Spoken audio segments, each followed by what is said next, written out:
날씨가 굉장히 많이 더워졌죠, 그죠? 에어컨을 틀지 않으면 안 되는 그런 날씨가 됐는데 집에 에어컨이 고장 난 거예요.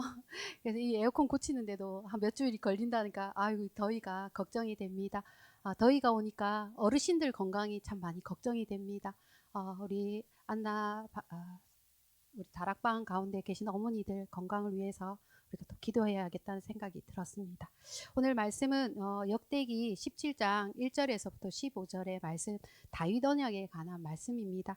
하나님은 이 세상을 창조하기 전, 창세전부터 우리를 그리스도 안에서 택하시고 자녀 삼으시고 하시는 그 놀라운 구원의 계획을 가지고 있었습니다. 우리는 이것을 복음이라고 말합니다. 그런데 이 복음은 우리가 스스로 발견할 수 있는 진리가 아니며 하나님이 찾아오셔서 약속하셨기 때문에 언약이라고 합니다. 역대상 17장은 다윗 언약을 담고 있는 본문입니다. 다윗의 후손으로 오실 메시아를 기다리는 유다 귀한 공동체에게는 얼마나 이게 큰 소망이 되는지 모르고, 우리는 이미 다윗 언약이 성취된 이 복음의 시대에 살고 있는데 이 은혜가 얼마나 귀한 것인가를 감사하는 그러한 시간이 되었으면 좋겠습니다. 17장 1절부터 15절의 말씀, 저와 여러분이 한 절씩 교독하도록 하겠습니다. 다윗이 그의 궁전에 거주할 때에 다윗이 선지자 나단에게 이르되 나는 백향목궁에 거주하거늘 여호와의 언약궤는 휘장 아래에 있도다. 나단이 다윗에게 아뢰되 하나님이 왕과 함께 계시니 마음에 있는 바를 모두 행하소서. 그 밤에 하나님의 말씀이 나단에게 임하여 이르시되 가서 내 종 다윗에게 말하기를 여호와의 말씀이 너는 내가 거할 집을 건축하지 말라. 내가 이스라엘을 애굽에서 올라오게 한 날부터 오늘까지 집에 있지 아니하고 오직 이 장막과 저 장막에 있으며 이 성막과 저 성막에 있었나니 이스라엘 무리와 더불어 가는 모든 곳에서 내가 내 백성을 먹이라고 명령한 이스라엘 어느 사사에게 내가 말하기를 너희가 어찌하여 내 백향목 집을 건축하지 아니하였느냐고 말하였느냐 하고, 또한 내 종 다윗에게 이처럼 말하라. 만군의 여호와께서 이처럼 말씀하시기를 내가 너를 목장 곧 양떼를 따라다니던 데에서 데려다가 내 백성 이스라엘의 주권자로 삼고 내가 어디로 가든지 내가 너와 함께 있어 내 모든 대적을 내 앞에서 멸하였은즉 세상에서 존귀한 자들의 이름 같은 이름을 내게 만들어 주리라. 내가 또 내 백성 이스라엘을 위하여 한 곳을 정하여 그들을 심고 그들이 그곳에 거주하면서 다시는 옮겨가지 아니하게 하며 악한 사람들에게 전과 같이 그들을 해치지 못하게 하여 전에 내가 사사에게 명령하여 내 백성 이스라엘을 다스리던 때와 같지 아니하게 하고 또 내 모든 대적으로 내게 복종하게 하리라. 또 내게 이르노니 여호와가 너를 위하여 한 왕조를 세울지라. 내 생명의 연한이 차서 내가 조상들에게 돌아가면 내가 내 뒤에 내 씨 곧 내 아들 중 하나를 세우고 그 나라를 견고하게 하리니 그는 나를 위하여 집을 건축할 것이요 나는 그의 왕위를 영원히 견고하게 하리라. 나는 그의 아버지가 되고 그는 나의 아들이 되리니 나의 인자를 그에게서 빼앗지 아니하기를 내가 내 전에 있던 자에게서 빼앗음과 같이 하지 아니할 것이며 내가 영원히 그를 내 집과 내 나라에 세우리니 그의 왕위가 영원히 견고하리라 하셨다 하라. 나단이 이 모든 말씀과 이 모든 계시대로 다윗에게 전하니라. 아멘. 온 이스라엘의 왕으로 등극한 다윗은 예루살렘을 수도로 삼고 블레셋과의 전쟁에서 이기기도 하고 그 이름의 명성이 높아지니까 두로 왕 히람이 백향목과 그것을 다듬어 쓸 수 있는 목수와 또 돌을 다듬는 석수를 보내줘서 백향목 궁전을 지을 수 있게 되었습니다. 자신에게 일어나는 이 모든 일들을 보면서 내가 뭐라고 나에게 이러한 일들을, 이러한 은혜를 베푸시는가? 하나님의 사랑을 발견하고 그 은혜에 감사한 마음이 많았습니다. 내 집은 백향목 궁전이고 하나님은 집은 작고 초라한 텐트 같은 임시적이고 누추한 장막이고 송구한 마음이 들고 큰 은혜를 베푸시는 하나님께 감사의 마음을 표현하고 싶은 마음에서 성전 건축을 생각하게 되었습니다. 오늘 본문의 이전의 16장은 다윗이 언약궤를 가지고 올 때, 그 예루살렘을 옮겨올 때 얼마나 기쁘고 즐거웠던지 하나님의 은혜에 대하여 감사와 찬양을 올려드리고 그 이름에 합당한 영광을 드리고 싶은 마음으로 가득 차 있었던 그 말씀의 본문의 배경 속에서 오늘 10장 그 마음의 동기가 하나님을 위한 성전을 건축하고자 하는 마음으로 이어지고 있는 것을 보게 됩니다. 이 일을 나단 선지자와 함께 이야기하는 것이 오늘 본문의 시작입니다. 17장 1절에 보면 다윗이 그의 공전에 거주할 때에 다윗이 선지자 나단에게 이르되 나는 백향목 공전에 거주하거늘 여호와의 언약궤는 휘장 아래에 있도다.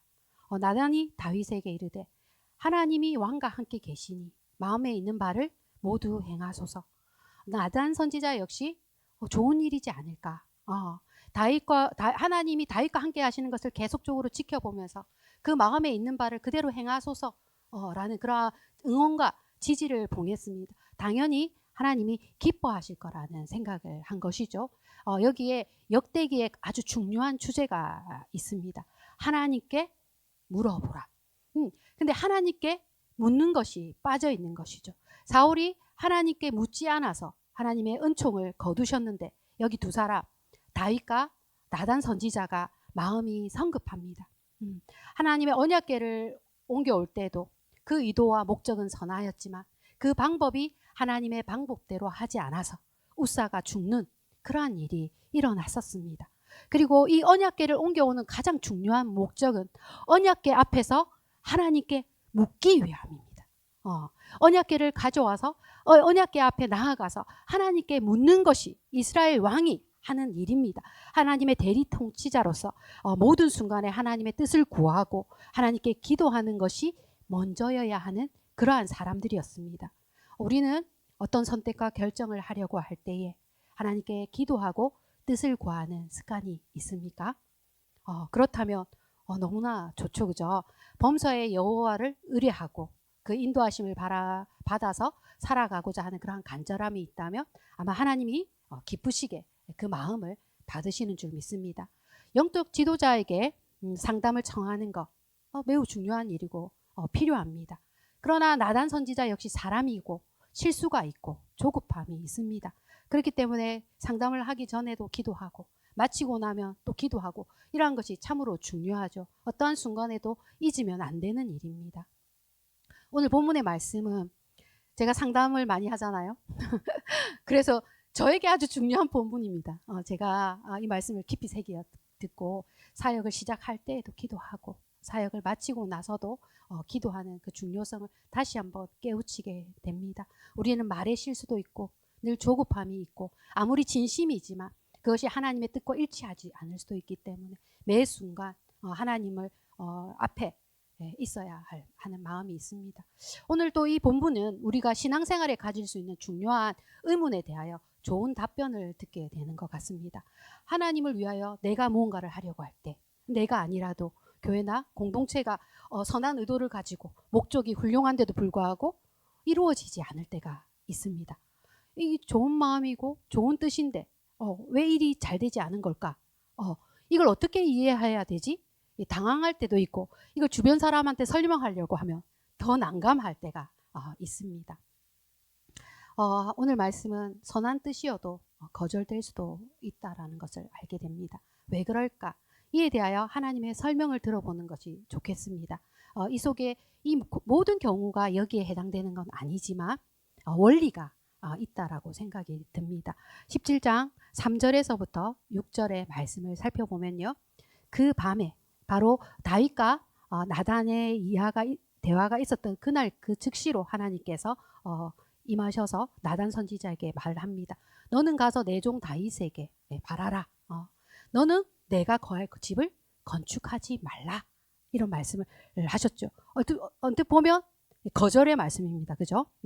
내가 이스라엘에서 애굽에서 올라오게 한 날부터 오늘까지 집에 있지 아니하고 오직 이 장막과 저 장막에 있으며 이 성막과 저 성막에 있었나니 이스라엘 무리와 더불어 가는 모든 곳에서 내가 내 백성을 먹이라고 명령한 이스라엘의 어느 사사에게 내가 말하기를 너희가 어찌하여 내 백향목 집을 건축하지 아니하였느냐라고 말하였느냐 하시고 하나님은 집이 필요 없으신 분이신 거죠. 집이 필요 없으신 분. 광야 시대에 이 성막 저 성막 옮겨 다니고 사사들이 통치하는 시대에 그 어떤 사사에게 나를 위하여 백향목 궁궐을 지으라고 한 적이 없으십니다.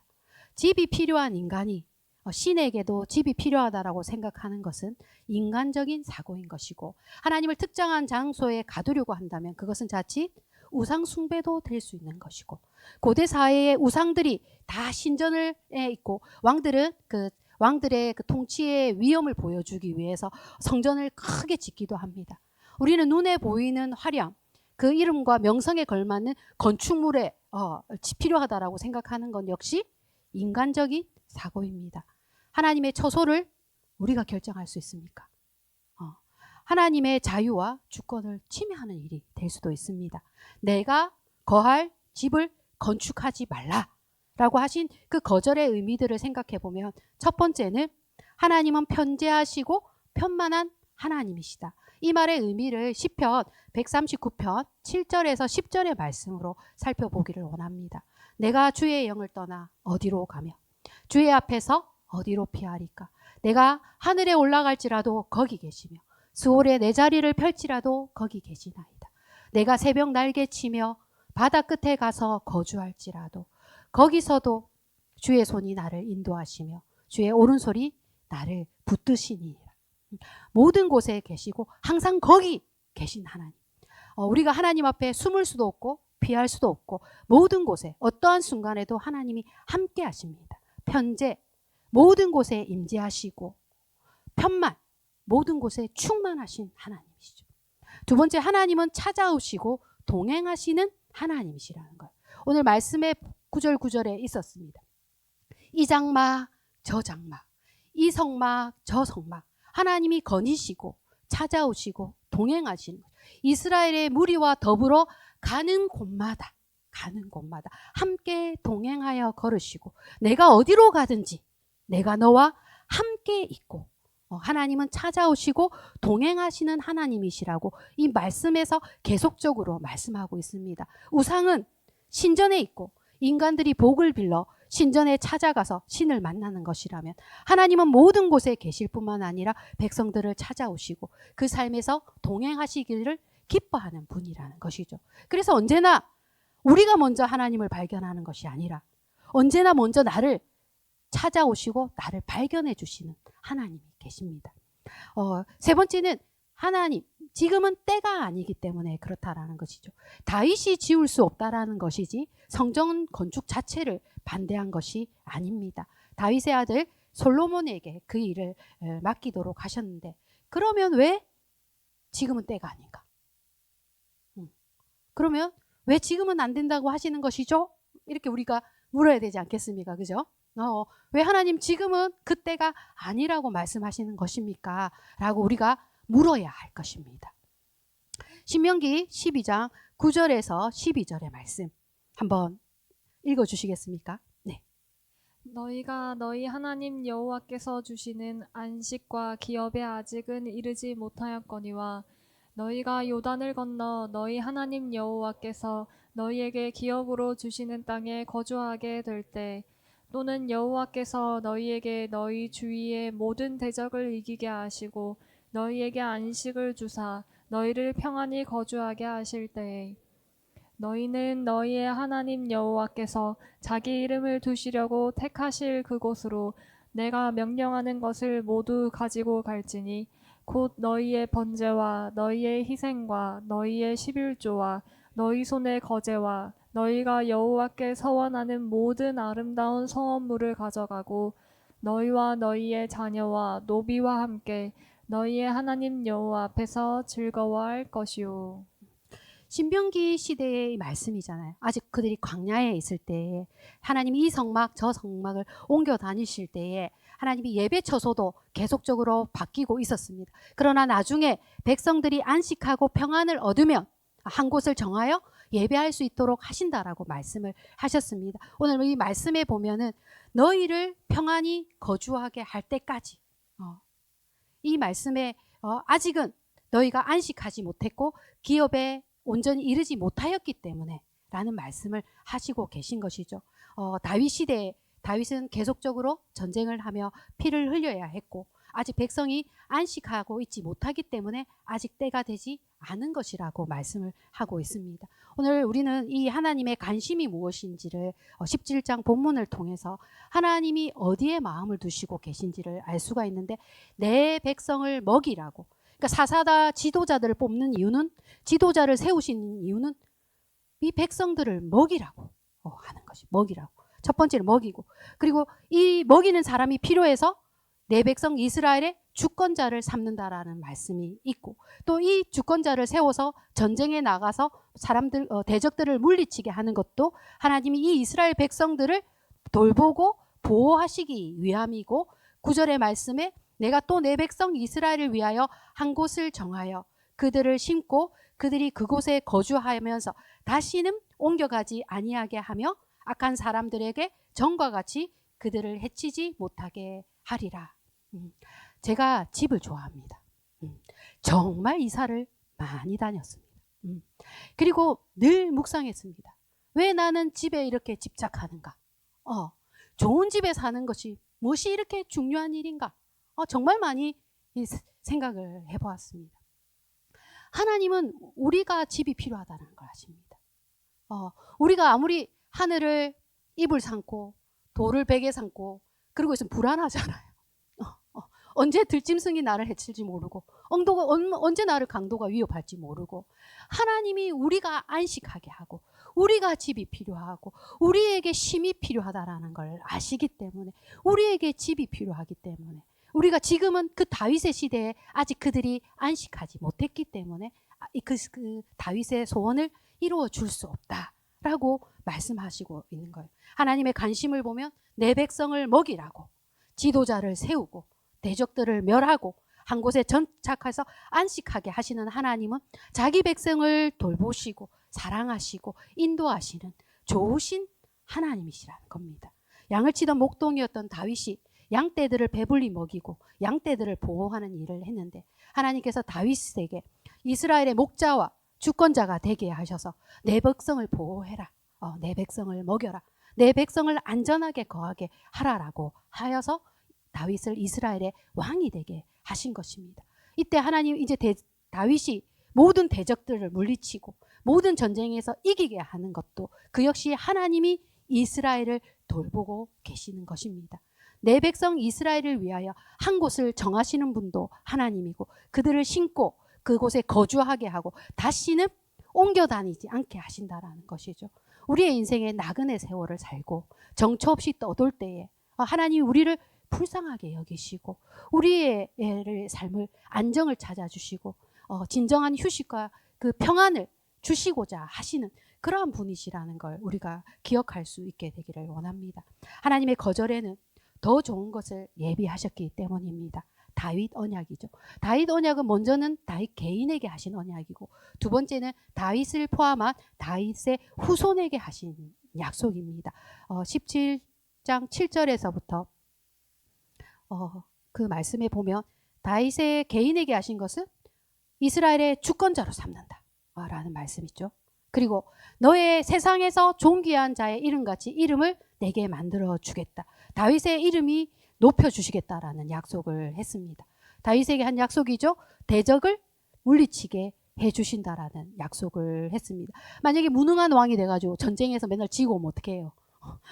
그럼 존경을 어떻게 받으며, 그죠? 이 백성들을 어떻게 보호할 수가 있어요? 내 모든 대적을 내게 복종하게 하리라. 또 내게 이르노니 여호와가 너를 위하여 한 왕조를 세우리라. 이 다윗의 왕조가 영원히 경고하리라는 이 약속은 다윗에게도 해당되고 다윗의 후손에게도 해당이 되는 약속입니다. 우리 다윗의 이름이 얼마나 높여졌습니까? 하나님의 마음에 합한 자라는 명성을 들었습니다. 그리고 다윗의 이름이 얼마나 높아졌는지, 앞으로 역대기의 모든 왕들을 비교하는 평가 판단 기준이 다윗이 될 것입니다. 이어지는 18장의 말씀은 그 즉시로 이 말씀이 떨어지기가 무섭게 다윗이 어디로 가든지 여호와께서 이기게 하시고, 다윗이 어디를 가든지 여호와께서 이기게 하시고 하는 그런 말씀이 계속적으로 이어지고, 오랫동안 그 이스라엘의 가장 숙적인 블레셋, 그 블레셋에서 항복을 받아내는 일이 바로 이 다음 장 18장에 가면 이루어지게 됩니다. 그리고 역대기가 1장에서부터 9장까지 긴 족보였잖아요. 그 족보가 말하는 강력한 메시지가 무엇입니까? 다윗의 계보가 끊어지지 아니하였다 하는 것 아니겠습니까? 다윗이 하나님을 위한 집을 짓는 것이 아니라 하나님이 다윗을 위한 집을 지으시고 이스라엘 백성을 위한 집을 지어주시는 것입니다. 하나님은 사람의 도움이 필요한 분이 아니며 오히려 우리의 필요를 아시고 안식을 도우시고 우리가 꿈꾸지 않은 것까지도 주시는 좋으신 하나님이십니다. 이 언약의 첫 번째 부분은 다윗의 개인에게 한 약속이라면 두 번째 부분은 다윗을 포함한 다윗의 후손에게 하신 약속입니다. 17장 11절에서 15절에 있는 말씀 중에 11절 12절을 보면 내 생명의 연한이 차서 내가 조상들에게로 돌아가면 내가 내 뒤에 내 씨 곧 내 아들 중 하나를 세우고 그 나라를 견고하게 하리니 그는 나를 위하여 집을 건축할 것이요 나는 그의 왕위를 영원히 견고하게 하리라. 이 언약의 내용은 솔로몬을 통해서 성전 건축을 이루실 것이라는 것이고 다윗 왕조가 영원히 견고하게 할 것이라는 그러한 약속을 주셨는데 이 같은 평행 본문 똑같은 내용을 담고 있는 사무엘 하에는 여기 조건이 달려 있습니다. 조건이. 그 사무엘하 7장의 14절의 말씀에 보면 그가 만일 죄를 범하면 내가 사람의 매와 인생의 채찍으로 징계하리라. 내가 내 앞에서 물러서게 한 사울에게서 내 은총을 빼앗은 것처럼 그에게서는 빼앗지 아니하리라. 이 말씀이 있는데 역대기에는 이미 유다 기한 공동체는 이미 매를 맞을 만큼 맞고 왔잖아요. 그래서 역대기 저자가 이 부분을 빼고 있습니다. 회복에 집중하고자 하는 것 같습니다. 다윗 왕조들이 하나님을 사랑하고 그 계명을 지키고 하면 복을 받겠지만 그렇지 않으면 사람의 매와 인생의 채찍으로 징계하시지만 사울에게서 은총을 완전히 거두신 것처럼 그렇게 하지 않으시고 은총은 거두지 않으시겠다라고 약속을 하시는 그러한 약속이죠. 그리고 두 번째에 이어지는 약속은 무조건적인 것이에요. 영원한 언약이고 이것이 메시아 그리스도 예수에 관한 우리의 메시아 대망사상이 여기서 나오는 것이거든요. 17장 13절에서 15절 저와 여러분 같이 한번 읽어보겠습니다. 나는 그의 아버지가 되고 그는 나의 아들이 되리니 나의 인자를 그에게서 빼앗지 아니하기를 내가 전에 있던 자에게서 빼앗음과 같이 하지 아니할 것이며 내가 영원히 그를 내 집과 내 나라에 세우리니 그의 왕위가 영원히 견고하리라 하셨다 하라. 나단이 이 모든 말씀과 이 모든 계시대로 다윗에게 전하리라. 언약의 두 번째 내용은 나는 그의 아버지가 되고 그는 나의 아들이 되리니 다윗의 후손을 양자 삼으시고 인자를 베푸시며 은총을 거두지 않으신다. 내가 영원히 그를 내 집과 내 나라를 세우리니 그의 왕위가 영원히 견고하리라. 다윗의 후손으로 오시는 분 예수님이죠. 그죠? 하나님의 집과 하나님의 나라를 예수 그리스도를 통하여 세우시고 그 나라가 영원하며 견고하다라는 것을 말씀하신 다윗 언약입니다. 영원한 하나님의 나라 그리스도 안에서 이루어지는 하나님의 계획은 창세전부터 계획하신 것이고 여자의 후손으로 오시고 열방과 열국이 그리스도로 말미암아 복을 받을 것이고 그리스도 안에서 택함 받은 양자된 우리가 하나님의 자녀가 되고 성령 안에서 거하며 하나님의 성전이 되는 놀라운 이 언약의 말씀이 하나님의 계시가 조금씩 확대되고 발전되고 이렇게 전하여져 온 것입니다.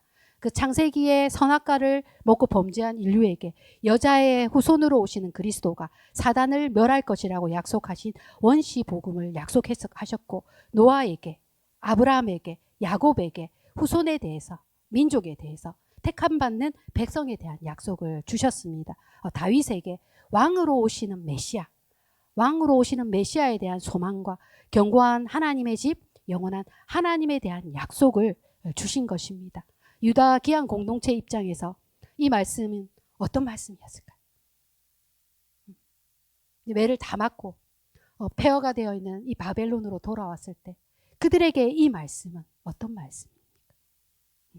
그들이 다시 소망을 가지고 일어설 수 있게 해주시는 하나님이 우리를 이렇게 은총을 거두지 않으시고 다윗의 왕조가 영원히 견고할 것이고 이 후손으로 오시는 그 왕을 통하여 하나님께서 회복을 이루어 주시는 그러한 그 말씀들이 그들을 이렇게 세우고 말씀이 늘 그들에게 소망이 되었던 것입니다.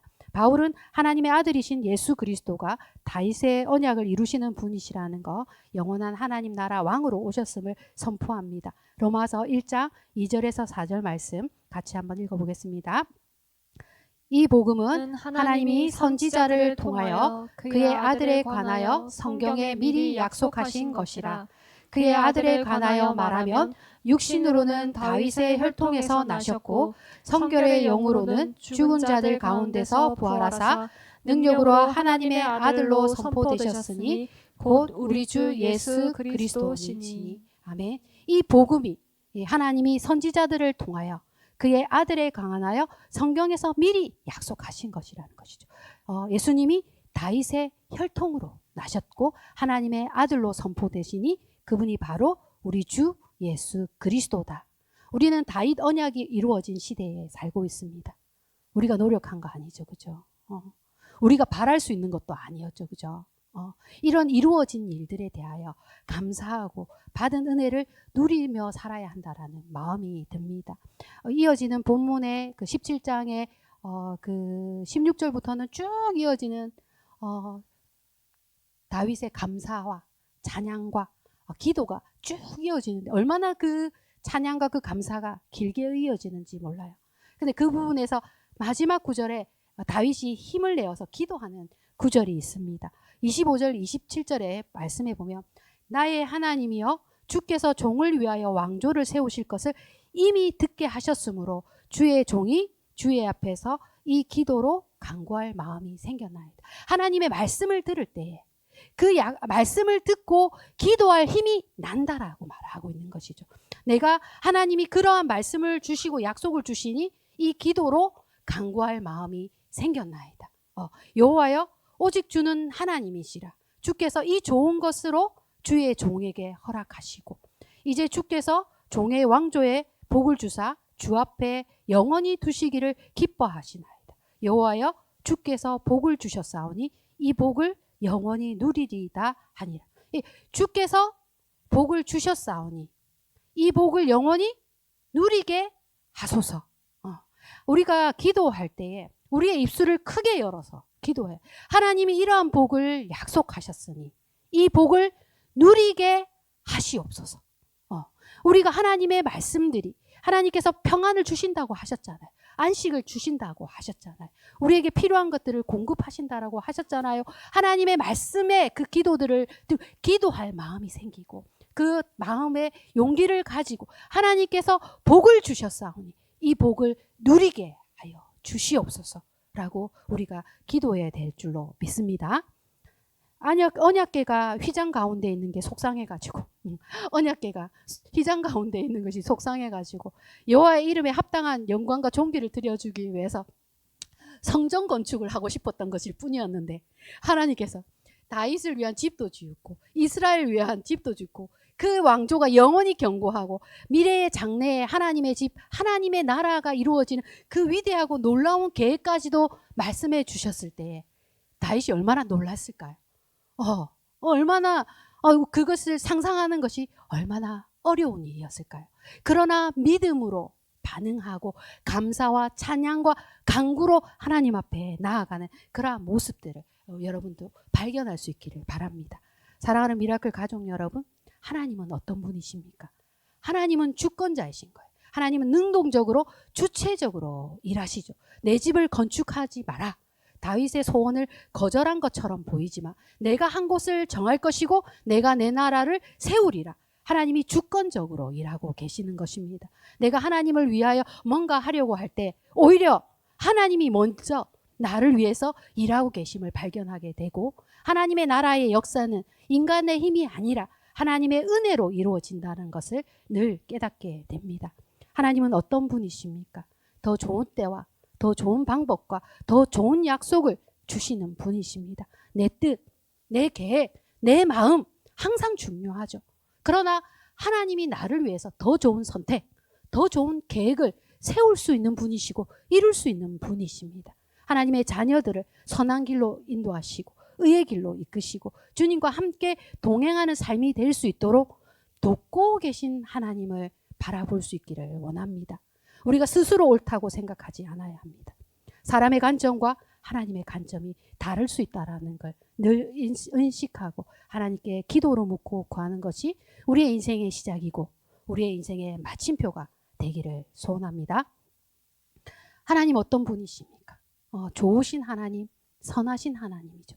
제가 우리 청소년들과 이렇게 이야기를 해보면 우리 아이들이 하나님이 좋고 하나님이 선하신 걸 잘 알아요. 너무나 믿음이 좋아요. 우리 아이들 믿음이 정말 좋습니다. 그런데 좋은 일은 남들한테 일어나고 자신들에게는 안 일어날 것처럼 생각하고 있는 모습을 보면서 그럴 수 있었겠다. 그 나이는 정말 그럴 수도 있겠다. 하나님께서 우리 영혼을 만족시키시고 우리의 마음의 소원들을 이루어 주시고 하시는데 내 인생에 좋은 날들도 있는 것인데 아직 뭔가를 이루지 못한 때에는 그러한 마음의 어려움들이 있을 수 있겠다라는 생각이 많이 듭니다. 하나님이 다른 사람에게는 좋은 것을 주시지만 나에게는 좋은 것을 주시지 않을 것 같은 마음. 그렇다면 그 좋다는 것이 무엇일까요? 그 좋다는 것이 무엇인가에 달려있겠죠. 그죠? 하나님을 잘 몰라서 그럴 수 있는 것입니다. 정말 좋은 것은 영원한 생명, 영원한 안식, 영원한 거처를 마련하신 분이시고 가장 좋은 예수 그리스도를 우리에게 보내주신 것입니다.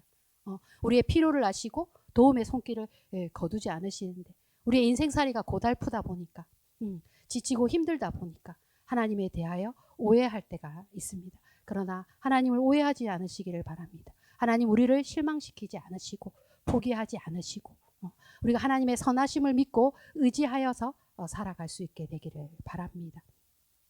예수 그리스도가 가장 좋은 것이죠. 하늘에 속한 각종 모든 부하가 그리스도 예수 안에 있습니다. 그 어떤 것도 예수 그리스도와 비교할 수 없습니다. 예수님 안에서 복을 주시고 예수님 안에서 누리게 하여 주시옵소서.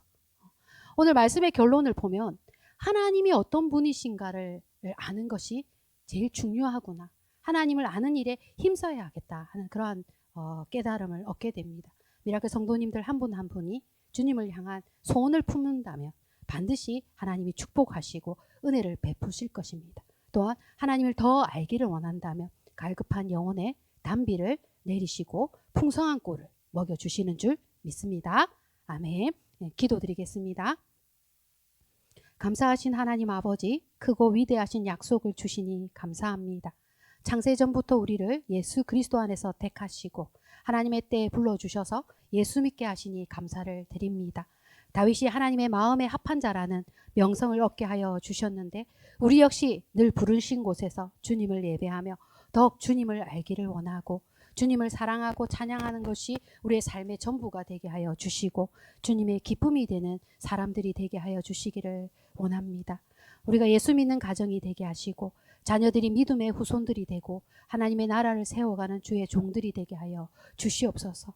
하나님의 성품을 알고 약속을 믿으며 소망 가운데 살아가도록 도와주시기를 원합니다. 주님의 교회들을 축복하시고 은혜를 베풀어 주시옵소서.